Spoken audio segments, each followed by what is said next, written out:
Bonjour à toutes et à tous, donc, je suis Frédéric Bouche, maire de la commune de Villeparisis, et je suis heureux aujourd'hui d'être avec vous pour parler d'une problématique liée à la santé, mais à la prévention santé. Trois intervenantes et intervenants.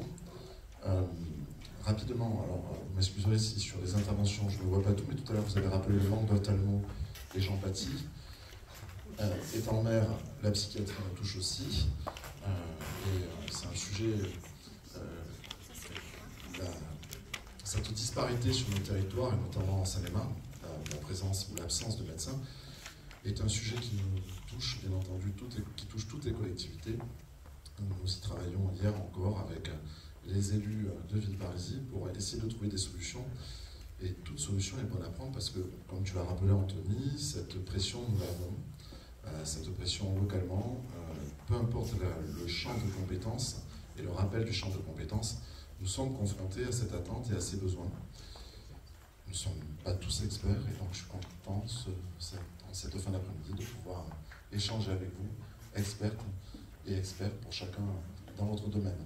Je vous propose, Marie, de démarrer, de vous présenter. C'est Romain qui a le micro. Que chacun se présente. Je me présente.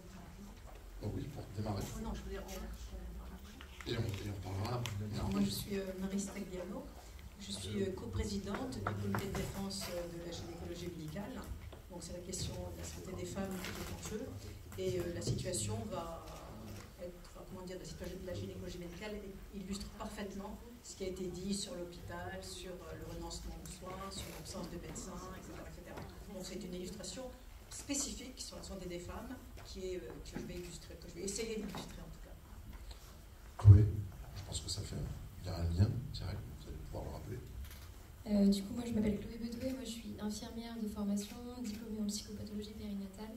Moi j'interviens aujourd'hui au nom de l'association Naître Mère que j'ai co-créée pour du coup accompagner les mères en difficulté psychique, plus spécifiquement, au nom de l'association Maman Blues aussi, voilà, pour donner une voix à ces mères en grande difficulté mentale qui sont oubliées.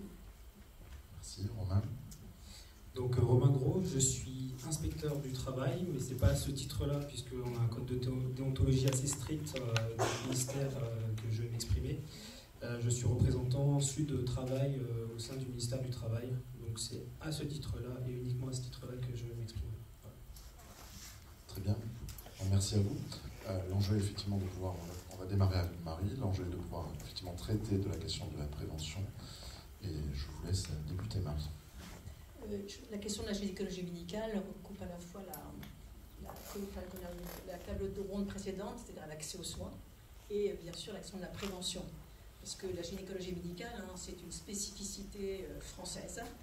La France est le seul pays où il existe une telle spécialité médicale, et elle est distincte et différente de la gynécologie obstétrique, qui, elle, s'occupe essentiellement des accouchements et des interventions chirurgicales, qui est complémentaire, mais vraiment distincte complètement.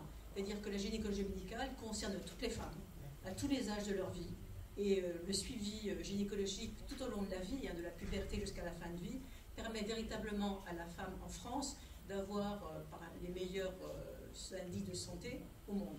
Et je pense que la gynécologie médicale fait partie et en bonne place pour expliquer ces résultats. Alors, vous savez, la population, plus de la moitié, ce sont des femmes. Et là, je vois beaucoup de messieurs, mais je pense que les messieurs sont totalement concernés, dans la mesure où ils ont autour d'eux une femme, une amie, une compagne, des enfants, des petits-enfants, des petites filles, des filles et des petites filles. Et c'est une question de santé publique qui est un élément, je dirais, même de civilisation. Parce que la gynécologie médicale a toujours accompagné le combat des femmes pour leur émancipation et pour leurs droits. Alors maintenant, en revenant à l'aspect médical des choses, les chiffres sont très clairs. 61% des nouveaux cancers détectés chez les femmes, ce sont des cancers gynécologiques. C'est-à-dire que 61% des cancers sont des cancers qui relèvent soit du cancer du sein, soit du cancer du col de l'utérus. Et donc, c'est des chiffres importants. Par exemple, pour le cancer du sein, c'est 58 000 cas chaque année, avec 12 000 décès. Pour le cancer de l'utérus, c'est 3 000 cas par an, avec 1 100 décès par an. Et ce qu'il faut voir, il y a l'autre aspect de la prévention, c'est les IST, les infections sexuellement transmissibles. On assiste à une recrudescence de 10% au cours des dernières années parmi les jeunes de 15 à 24 ans. Il y a la question également de l'endométriose, qui est une maladie complexe et douloureuse, qui doit être détectée à temps. Et pour l'ensemble de ces pathologies, il existe un médecin spécialiste qui est le gynécologue médical. C'est-à-dire que c'est la prévention, le suivi régulier, qui permet de dépister à temps, donc de prévenir, qui permet de soigner avec les meilleures conditions possibles. Et je crois que ça, c'est un avantage extrêmement important dont nous bénéficions en France. Et la question est la suivante, c'est qu'aujourd'hui, l'accès des femmes au gynécologue médical est totalement entravé et totalement remis en cause pour une raison bien simple. On l'a vu, le numerus clausus a réduit considérablement le nombre de médecins. Mais la gynécologie médicale, elle a une histoire particulière. La gynécologie médicale a été supprimée du cursus universitaire dans les années 80. Pour quelle raison? Pour la raison de sa propre nature. Étant exception française, il a été pris le prétexte de l'harmonisation européenne des diplômes pour la rayer de la carte. Ça veut dire qu'on a décidé, dans les années futures, de priver les femmes de l'apport essentiel que représente cette spécialité. Mais les femmes sont têtues, les femmes sont déterminées. Quand elles ont su que la gynécologie médicale, à laquelle elles doivent beaucoup, quand elles ont appris qu'elle avait été supprimée, elles se sont organisées. Elles ont créé un comité, donc le comité de défense de la gynécologie médicale, qui rassemble à la fois des femmes et des gynécos. Et elles se sont battues pour avoir droit à conserver la spécialité et que la spécialité soit rétablie. Il a fallu 7 années de combat, parce qu'on s'est battu contre vents et marées, pour que la gynécologie médicale soit rétablie. Elle l'a été en 2003. Deuxième problème, c'est que, alors qu'avant la suppression, on en formait 130 par an, ils en ont prévu 20 par an pour toute la France pendant plusieurs années. Il a fallu se battre à nouveau.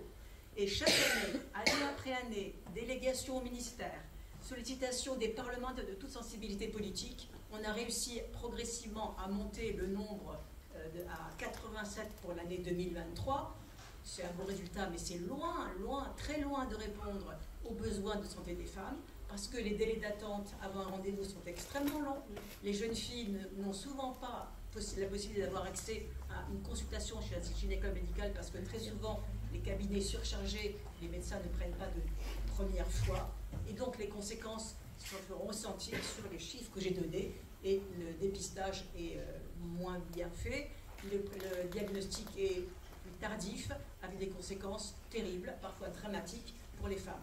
Donc, ce que je voudrais dire, c'est que nous nous battons encore, on ne lâche pas, et on va continuer pour que cette spécialité soit accessible à toutes les femmes, quelles que soient leurs conditions sociales, leur situation géographique, parce que je vais vous le dire, 14 départements en France n'ont aucun gynécologue médical. La Seine-et-Marne, j'ai regardé, c'est 19 gynécologues médicaux, mais c'est peu de choses, parce que c'est 19 gynécologues médicaux pour plus de 500 000 femmes. C'est-à-dire que la densité, elle est de un peu plus de 3 gynécologues pour 100 000 femmes. Vous vous rendez compte? C'est incroyable. Alors qu'aujourd'hui, les moyens médicaux, les moyens techniques existent pour soigner dans les meilleures conditions les femmes, on prive les femmes, beaucoup de femmes, de cette spécialité. Et je crois que les femmes considèrent cette spécialité comme un acquis, comme un droit, et nous accusons, oui, les pouvoirs publics, pendant des décennies, d'avoir abandonné cette spécialité, d'abord en la supprimant, ensuite en fermant très peu. Et donc sur cette question-là, nous ne lâchons pas, parce qu'il en va de la santé de nos filles, de nos petites filles et de nous-mêmes. Voilà. Merci. C'est une question de ce qu'on appelait avant la gynécologie de ville. C'est ce qu'on appelait avant la gynécologie de ville, la gynécologie médicale. Et effectivement, pour aborder pour ma part sur mon territoire, j'ai encore un gynécologue de ville qui se revendique comme étant gynécologue de ville. Et sa crainte, c'est la suite. Dans 3-4 ans, il doit partir à la retraite, mais c'est aussi sa prise en compte de ses patients, ses patientes, et sa responsabilité propre. Et lui aussi nous interpelle, ça peut faire écho à ce qui a été dit précédemment sur le précédent atelier, c'est qu'ils nous interpellent ensemble comment localement vous pouvez trouver des solutions. Sauf que ces solutions, on voit bien qu'elles ne dépendent pas que de nous, et j'aimerais bien pouvoir, nous, en tout cas, identifier des solutions. La lutte, c'est déjà le bon mouvement, mais ça ne sera pas suffisant.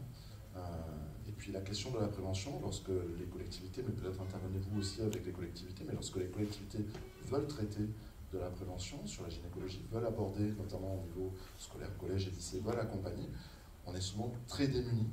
Alors je ne sais pas comment vous pouvez nous accompagner localement pour qu'on ait un peu plus de poids, mais il est important que nous aussi, et je l'ai entendu tout à l'heure, les élus locaux, nous puissions prendre le relais et vous accompagner dans votre combat, parce que ça fait écho avec ce que nous portons au quotidien.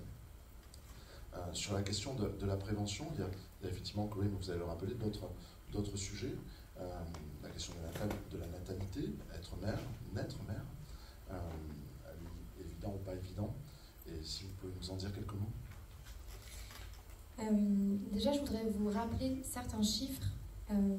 La dépression postpartum, elle touche 20 à 30% des mères en fonction des études. C'est quand même pas un petit chiffre.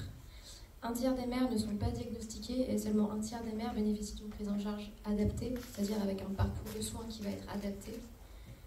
Le 6e rapport de l'enquête nationale confidentielle sur les morts maternelles qui touche la période de 2013 à 2015 sur le suicide dans la première année de vie de l'enfant, on observe en fait que le suicide, c'est la première cause de mortalité maternelle du coup dans la première année de vie de l'enfant. C'est un suicide par mois. Une mère par mois se suicide, c'est quand même énorme. Et il est grand temps du coup d'agir en prévention de tout ça. Il y a des leviers de prévention qui sont possibles, et notamment en anticipation de décompensation de certains facteurs de risque. On va noter par exemple l'isolement, qui précipite fortement du coup les femmes dans un grand désarroi. Donc c'est encourager à anticiper le relais, s'appuyer sur des rassemblements de parents, encourager du coup les femmes à aller se regrouper aussi entre elles, et renforcer les suivis par la PMI. Alors on sait très bien que la PMI c'est compliqué. Ils sont aussi fortement touchés par la difficulté du monde médical aujourd'hui, donc soit il manque de personnel, ou soit ils sont débordés. En fait, il y a beaucoup de moins en moins de déplacements à domicile notamment, et c'est fortement délétère. L'information aussi est importante parce que souvent les gens alors, il y a parfois des parents qui ne savent pas ce que c'est que la PMI existe, mais aussi qui ont cette crainte par rapport à la PMI et qui l'associent aussi comme plutôt une unité qui va placer les enfants. Tout ce qui va être le manque de soutien, donc c'est important aussi de pouvoir avoir des suivis, donc c'est complètement corrélé avec les problématiques aujourd'hui, c'est que c'est difficile déjà d'avoir accès à un professionnel de santé, et puis parfois c'est difficile d'avoir un suivi avec lui régulier parce que y a de moins en moins de rendez-vous, il y a de moins en moins de disponibilité, et parfois aussi ils partent et donc ils ne sont pas forcément remplacés, et donc du coup il y a une discontinuité au niveau de la prise en soin. Tout ce qui va être les antécédents de dépression, alors c'est tout l'enjeu de ce qui a été mis en place, c'est-à-dire l'entretien prénatal qui a été mis en place depuis déjà un certain temps, et l'entretien post-natal précoce qui est mis en place depuis le 1er juillet 2022, qui a pour but en fait de dépister certains facteurs de risque pour ensuite pouvoir s'axer dessus et mettre des points de vigilance en fait dessus pour pouvoir accompagner de façon un peu plus poussée certaines femmes. Donc c'est important d'avoir connaissance déjà de ça, c'est important d'être formé aussi à ça, donc il y a des formations spécifiques qui existent, mais pour ça il faut aussi avoir du temps. On connaît aussi la situation aujourd'hui des sages-femmes, qu'elles soient hospitalières ou libérales. C'est compliqué, on leur rajoute de plus en plus de tâches, on propose des choses qu'on leur rajoute, mais elles n'ont pas forcément le temps en fait de le mettre en place. Tout ce qui va être ensuite les complications gynécologiques obstétricales. Aujourd'hui, on sait que du coup, ça peut vite précipiter les choses. Un accouchement qui se passe pas bien, une césarienne en col rouge, une épisiotomie qui est importante. Juste pour vous donner quelques chiffres, à Meaux, le taux d'épisiotomie il est à 22,2%. On peut beaucoup mieux faire. Dans certains hôpitaux, on arrive à avoir des taux à 2% en France, 1 ou 2%. Il y a encore des progrès. Et la césarienne à Meaux, par exemple, on est sur 23,9%. Donc c'est pareil, il y a Alors, il ne précise pas si c'est césarienne programmée ou césarienne code rouge, mais en tout cas, il y a aussi des choses à faire à ce niveau-là. Tout ce qui va être l'importance du réseau et de la mise en lien. Alors, je ne sais pas si vous savez, il y a un réseau qui existe, qui s'appelle le réseau NEF, c'est Naître dans l'Est francilien. Où, voilà, on peut se raccorder aussi à ce réseau-là pour pouvoir justement coordonner les professionnels entre eux. Et puis eux, en fait, proposent aussi des formations et des informations à ce sujet. C'est une véritable ressource dont il faut se saisir et dont on n'a pas assez connaissance, en fait, aussi. Tout ce qui va être aussi une meilleure connaissance de ce qui existe autour de soi. Les lieux d'accueil par enfants existent et sont de superbes ressources. Ce qui va être la PMI, les CMP aussi, vers qui on peut orienter, hein, même s'ils sont oversaturés et c'est extrêmement compliqué. Tout ce qui va être des autres ressources à proposer, des associations qui peuvent être nationales ou plus locales pour du coup encourager les rassemblements de parents, des ateliers de soutien à la parentalité, mais aussi de soutien un peu plus précis sur tout ce qui va être psychologie périnatale, etc. Il y a des numéros d'appel, on peut appeler des doulas, des consultantes en lactation, enfin, voilà, il y a plusieurs professionnels qui gravitent en fait, mais c'est pas encore assez regroupé. On n'a pas encore assez de liens, je trouve, les uns entre les autres.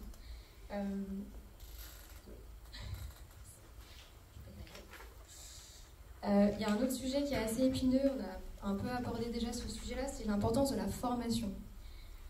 On va pouvoir poser certaines questions, parce que pour la dépression postpartum notamment, pour ne parler que d'elle, difficilement parfois dépistable. Il y a certains outils, notamment il y a une échelle qui existe, alors c'est pareil, pour manier cette échelle-là, il faut être formé, à minima, et surtout, il faut être prêt à entendre certaines réponses quand on pose certaines questions. Parce que demander à une femme si elle a déjà eu envie de faire du mal à son bébé, il faut être prêt aussi à entendre la réponse, et surtout, il faut être prêt à savoir ok, maintenant je fais quoi de cette réponse? Qu'est-ce que je lui propose derrière? Mais surtout, qu'est-ce qu'il y a derrière comme ressources que je peux engager ou proposer? Comment est-ce que je peux faire jouer mon réseau, etc., etc. Donc pour ça, il faut informer les professionnels, aussi les sensibiliser et les former, surtout sur la question du dépistage, notamment ceux qui sont en première ligne. On n'y pense pas forcément, mais tout ce qui va être les kinés, les ostéopathes, les pédiatres. Alors les pédiatres, en plus, ils sont, pour en avoir rencontré plusieurs, ils sont assez, en plus, vieillissants. Donc il y a tout un tabou, encore une fois, autour de cette question aussi de dépression postpartum. Donc c'est pas forcément des sujets sur lesquels ils sont très sensibles de base, mais en plus,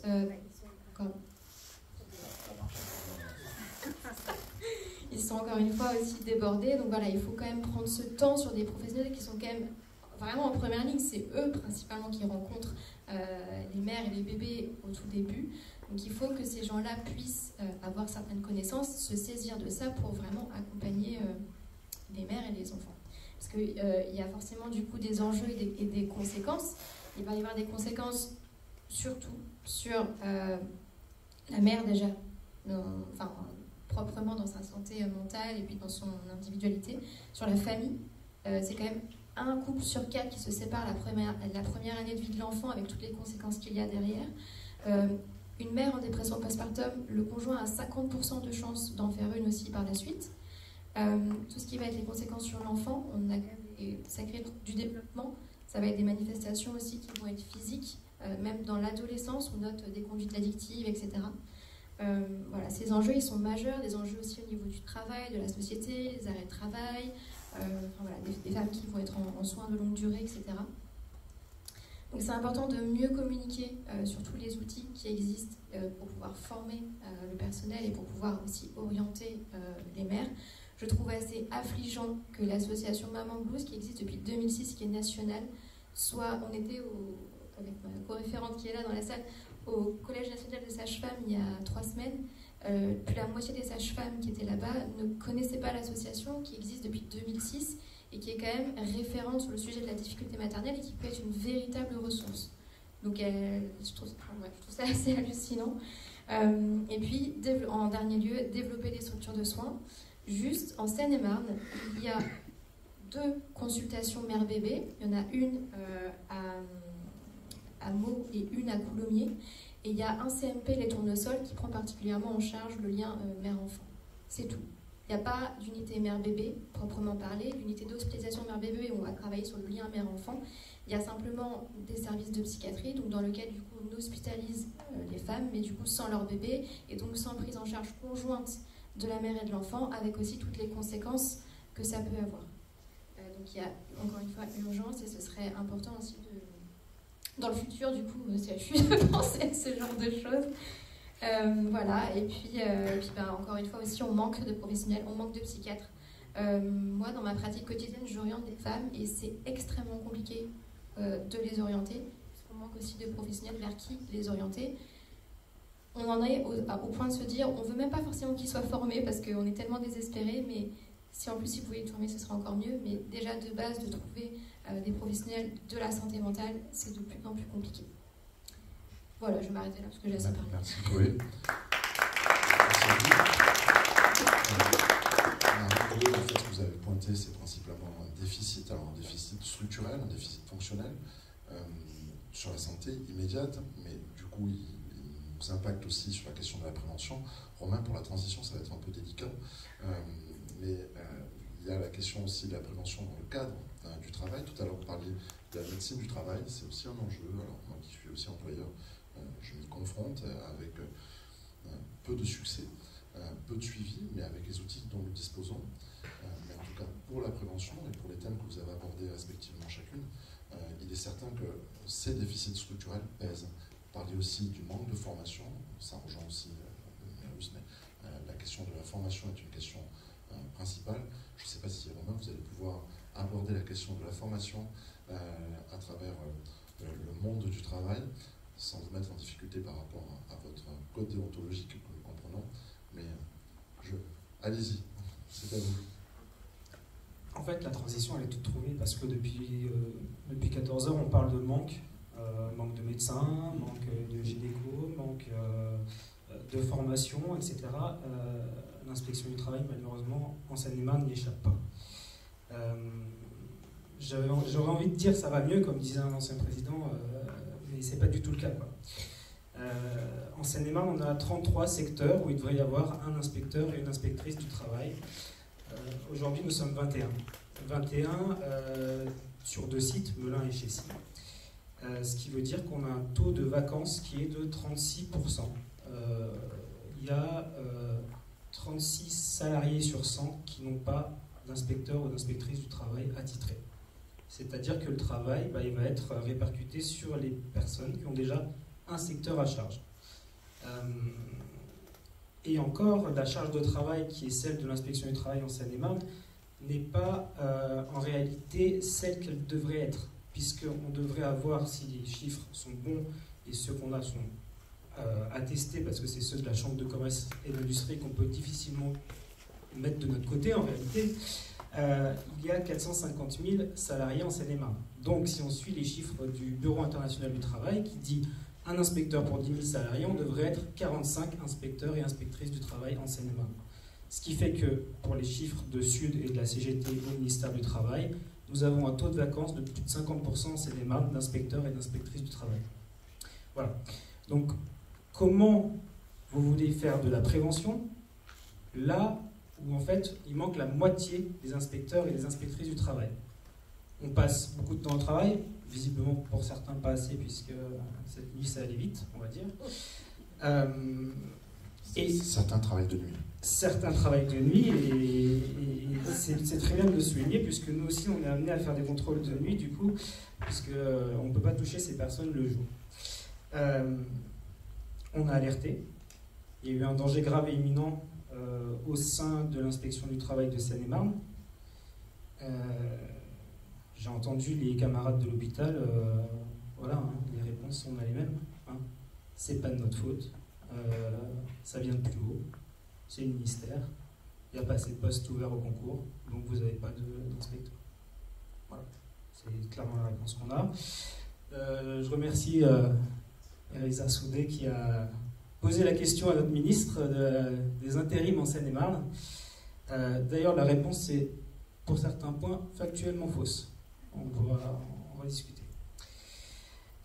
Donc comment faire de la prévention, sachant qu'on manque de personnel? On intervient en fait majoritairement maintenant sur les urgences, sur l'après, le risque est déclaré, il y a eu un accident du travail grave, mortel, on est prévenu par les services de gendarmerie ou de police et on se rend sur place. Il n'y a plus de prévention primaire, on n'a plus le temps d'aller en fait dans les entreprises et le fait est qu'on est à chaque fois devant le risque qui s'est accompli. Je rappellerai quand même qu'il y a plus de 800 morts par an au travail. Il y a plus de 800 000 accidents du travail déclarés, parce qu'on a quand même beaucoup de signes qui nous disent qu'on serait bien au-delà, mais il y a beaucoup de gens qui ne déclarent pas leurs accidents du travail. Donc, et on a, du coup, parce qu'on a ces secteurs en plus, la question de l'intérim qui se pose. L'intérim, c'est on va aller sur un secteur qui n'est pas le nôtre. Et là, ce que dit notre direction, ils sortent des notes en disant bah, sur ces secteurs en intérim, vous n'allez pas faire de la prévention, vous allez faire que de l'urgence. Donc en fait, sur un territoire qui est de la Seine-et-Marne, si vous avez la chance d'avoir un inspecteur attitré, vous allez avoir tous les domaines de l'application du droit du travail et du code du travail qui vont s'appliquer dans l'entreprise. Et si vous avez la malchance d'habiter sur un secteur où il n'y a pas d'inspecteur du travail, eh ben, s'il n'y a pas de risque, si vous n'avez pas d'accident, vous ne le verrez pas. En gros, c'est à peu près ça ce que nous dit la note de notre direction. Donc, le principe d'égalité dans le service public est quand même un principe à égalité constitutionnelle. Il ne s'applique pas, visiblement, en Seine-et-Marne, pour les services de l'inspection du travail. Je ne reviendrai pas sur les ordonnances Macron de 2017, qui ont supprimé les CHSCT, là où on avait des élus qui étaient spécialisés en prévention des risques au travail. C'était quand même des lieux où on posait la question du travail, on était très loin des 4 réunions par an, comme j'ai pu entendre pendant la première table ronde, réunions auxquelles l'inspection du travail doit être invitée, auxquelles l'inspection du travail n'a pas le temps d'aller, puisque effectivement, ce serait... on irait tous les jours si on devait aller sur notre secteur, plus le secteur en plus. Voilà. Donc, et je ne peux pas aussi ne pas parler d'un camarade et collègue de la Meuse, que vous avez sûrement entendu parler d'Anthony Smith, qui a tenté, via les procédures qu'on a, donc un référé devant le tribunal judiciaire, de faire imposer dans une société d'aide à domicile, je ne sais plus si c'est une association ou si c'était dans le privé, des masques pendant la période de Covid. La sanction et la conséquence que ça a eu, ça a été une sanction, bon, fort heureusement annulée devant le tribunal administratif de Nancy très récemment.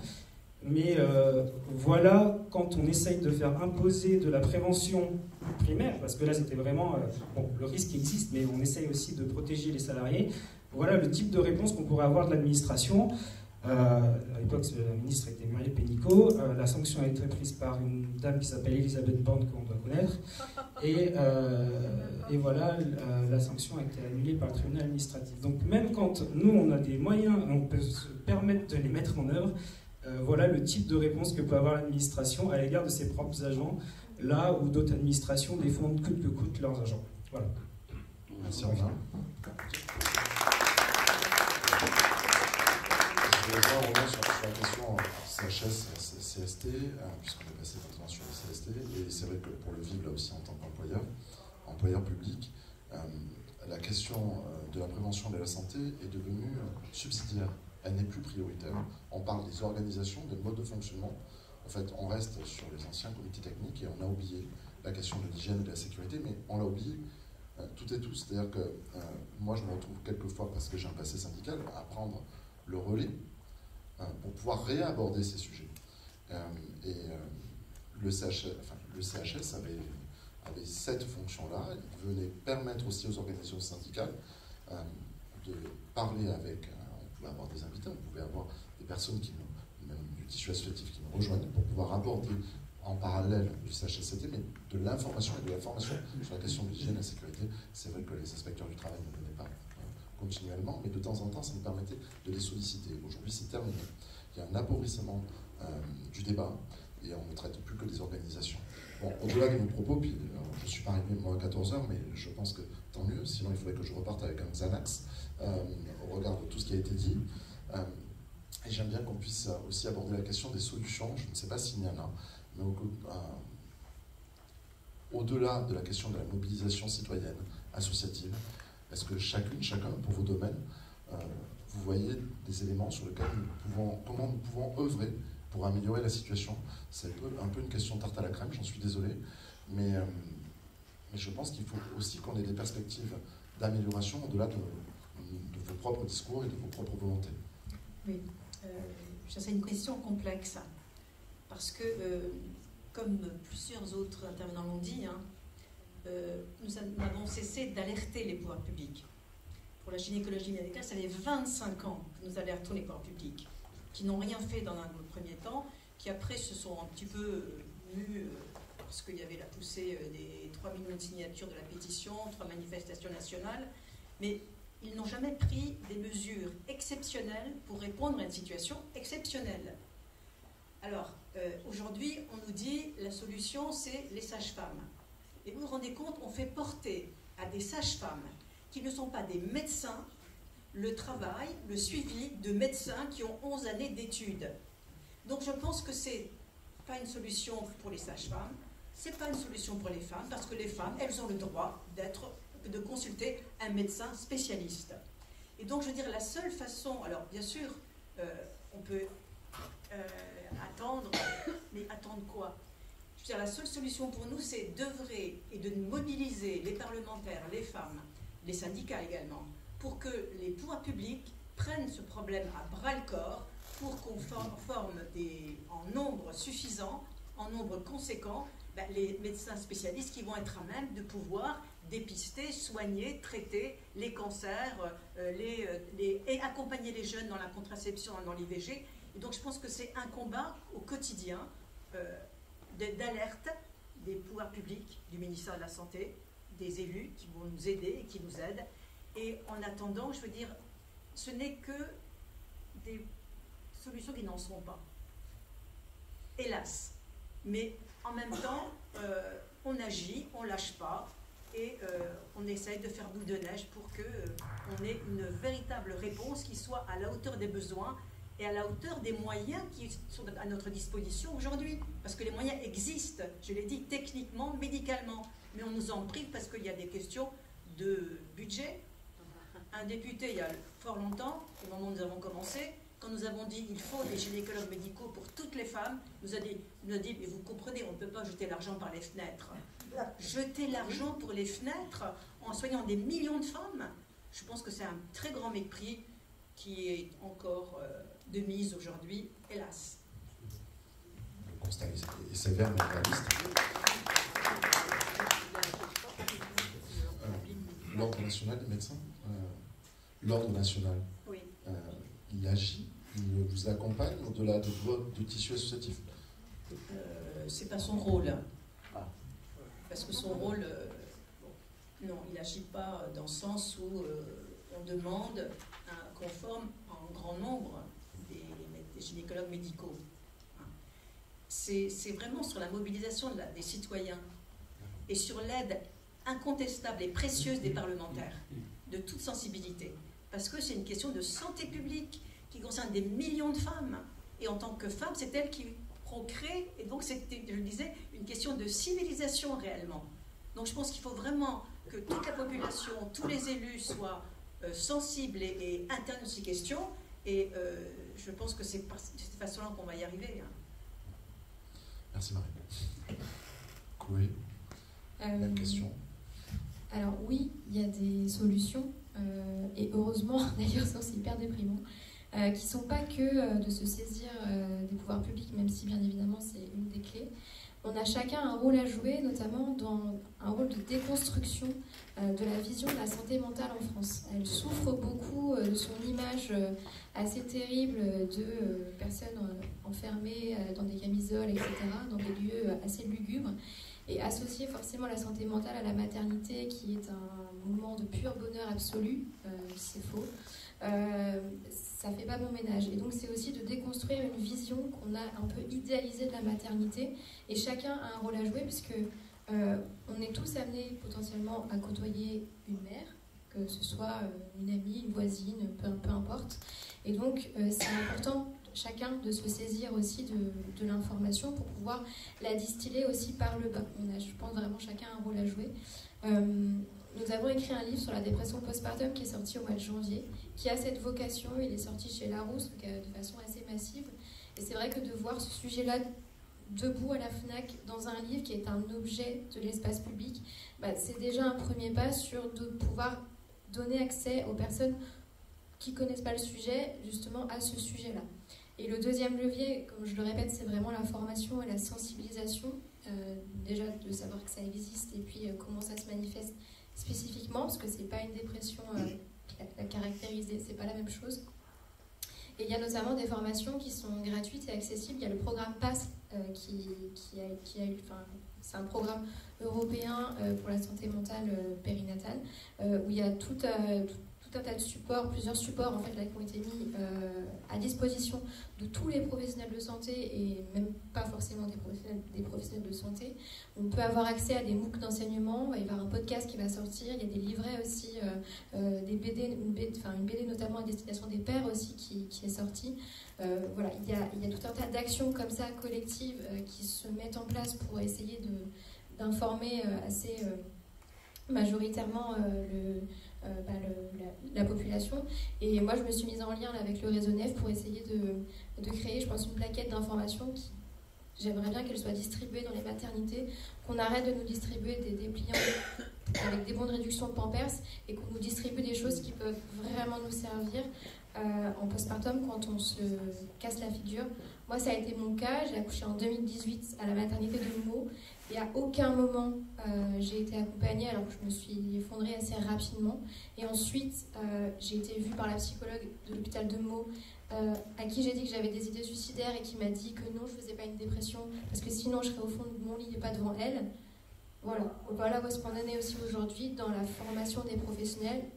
Alors qu'on se dit, moi je suis infirmière quand même de formation et l'hôpital pour moi c'est super. J'ai arrêté d'être infirmière aussi pour toutes les raisons qui ont été dites aujourd'hui parce qu'en fait c'est super dur et même en néonate c'est super dur parce qu'on sépare des jumeaux, parce qu'on fait des tas de trucs qu'on ne devrait pas faire et qu'on ne devrait pas voir. Et en fait on devrait pouvoir se sentir en sécurité, on devrait pouvoir se dire je vais à l'hôpital, je vais être pris en soin, je vais dire des choses qui sont indicibles et on va m'écouter. Et en fait c'est pas le cas. Et en fait, ça contribue aussi au mal-être des gens et ça contribue à ce qu'on perde aussi confiance en l'hôpital et du coup à ce qu'on n'y aille plus et à ce qu'on mette en place des choses à côté de façon un peu individuelle mais sans non plus forcément faire du lien. Bref, il y a tout ça à faire. De l'information, du partage et du relais.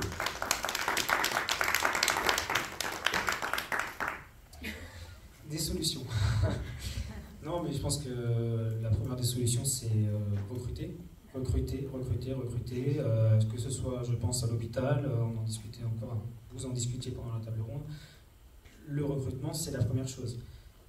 La deuxième, ce serait aussi d'inculquer une vraie politique sécuritaire dans les entreprises et de faire comprendre à des employeurs que des salariés bien payés, des salariés en sécurité, c'est des salariés qui vont revenir dans la société plus souvent, ils vont réussir à fidéliser aussi des salariés, ils vont ne pas recruter, ils ne vont pas avoir les majorations de l'assurance maladie parce qu'ils auront beaucoup d'accidents du travail. Et en fait, un salarié en bonne santé, un salarié bien dans sa société, ce sera aussi, c'est un salarié productif aussi, puisque vous évitez énormément de coûts qui sont indirects en réalité. Le recrutement, ça coûte cher. Je ne sais pas ce qu'il en est dans votre entreprise, mais ça coûte cher quand il y a un gros turnover. Les accidents du travail, ça coûte cher. À la société, société avec un petit s et société avec un grand S. Et agir sur cette prévention primaire. Évidemment, c'est le rétablissement, et je vais me répéter, des CHSCT, avec des réunions uniquement axées sur la sécurité et pas des réunions sur lesquelles il y aura un point sur les accidents du travail et puis on passera ensuite très vite aux aspects économiques parce que quand même il faut que ça tourne. Voilà. Et puis après, c'est plus en interne, c'est l'arrêt de toutes ces réformes de restructuration de l'inspection du travail avec des moyens généraux qui sont partis en préfecture. On ne gère plus notre parc immobilier, si on a cité à Melun, mais on ne gère plus notre parc des voitures. Dès qu'on a un problème informatique, maintenant c'est la cité qui doit venir, c'est la préfecture qui doit venir à la cité administrative. Voilà, on commence à être bloqué, les imprimantes qui ne fonctionnent pas, etc. Et en fait, ça, c'est ce qui pèse encore, c'est ce qui rajoute un petit peu c'est la goutte d'eau qui fait déborder le vase, quoi. On a déjà des problèmes d'effectifs, et encore derrière, si on a des problèmes logistiques, informatiques, de véhicules, très clairement, quand nous, on dit que c'est souvent le cordonnier le moyen chaussé, mais quand les gens qui sont chargés de garantir la santé et la sécurité des salariés dans les entreprises sont eux-mêmes en souffrance, bah, les gagnants, on sait que ce n'est pas les salariés, quoi. Merci.